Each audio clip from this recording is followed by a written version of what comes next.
Hey Bayside kids, my name is Sven Svensson, and today our story is about how David, the second king of Israel, became king. The first king of Israel was named Saul. God chose Saul to lead his people, the nation of Israel. But Saul was proud. Saul did not want to do what God wanted him to do. So one day, God told Samuel, the prophet, to go to a man named Jesse in Bethlehem. God told Samuel that he had chosen one of Jesse's sons to be king. Samuel looked at Jesse's sons. He thought the oldest, Eliab, would make a perfect king for Israel. But God said to Samuel, "Do not consider how handsome or tall he is. I have not chosen him." God explained to Samuel that people look at the outside of a person, but God looks at the heart. God wanted a king for Israel with a good heart that would seek after him and always do what was right. So God chose Jesse's youngest son, David. David was a shepherd. His job was to take care of his father's sheep. David spent every day out in the fields watching over the sheep. To pass time, David wrote songs about God. You'd often see him under a tree singing and playing the harp.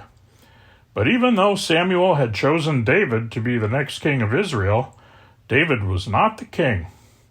Saul was still the king of Israel. So David continued to watch the sheep in the field. One day, David's father asked David to deliver supplies to his brothers who were in King Saul's army. So David took supplies to his brothers. David arrived as the army of Israel lined up to face the army of the Philistines. With the Philistine army was a man named Goliath. Goliath was a giant. He was over 9 feet tall. Every day, once in the morning and once in the evening, Goliath came forward and shouted a challenge to the army of Israel. Goliath said, "I am a Philistine. You are servants of Saul. Choose one of your men. Have him come down and face me.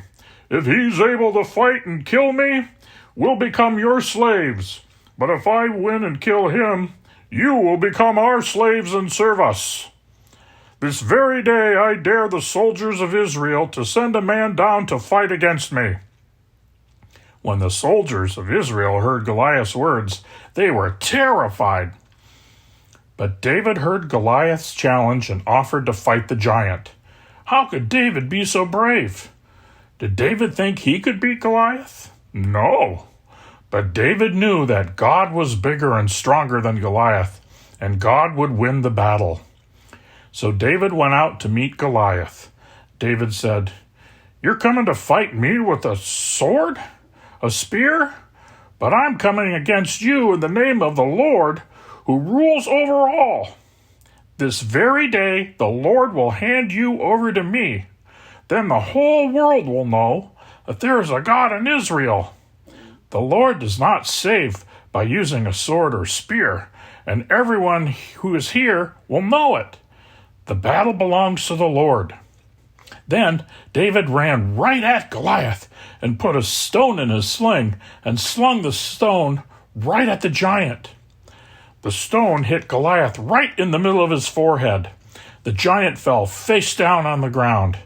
God gave a great victory to David and the army of Israel. Afterwards, David stood before King Saul. The king was amazed at how brave David was, and he immediately made David a soldier in his army. Everything David did, he did well. This made King Saul happy, so the king promoted David to captain. When the army came back from the war, the people sang a song. They sang, "Saul has killed thousands of men. David has killed tens of thousands." When Saul heard this song, he became angry. He thought to himself, "They think David is better than I am. Pretty soon they will want David to be the king instead of me." This made King Saul very jealous of David. In fact, the king was so jealous of David that one day he tried to kill David. But David dodged King Saul's spear and ran away from the king. David ran away into the desert to hide from King Saul. David found a cave in the wilderness and hid there from Saul.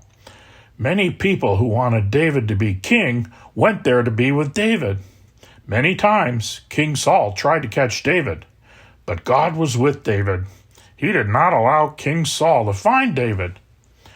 David waited in the wilderness for the time that God would make him king of Israel. This is how that happened. Once again, the Philistines made war on the nation of Israel. Saul and his army went out to meet them. By this time, the army of the Philistines won the battle. Many Israelite soldiers were killed that day, including King Saul and his son Jonathan. After the battle, a messenger came and told David what had happened to Saul and Jonathan. David was very sad.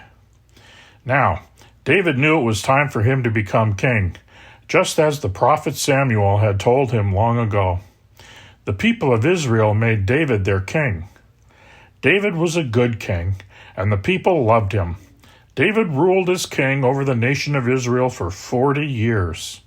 So, that's the story of how David, the brave shepherd boy, was chosen by God to be the king of Israel because of his great love for God. That's it for today. See you, Bayside kids.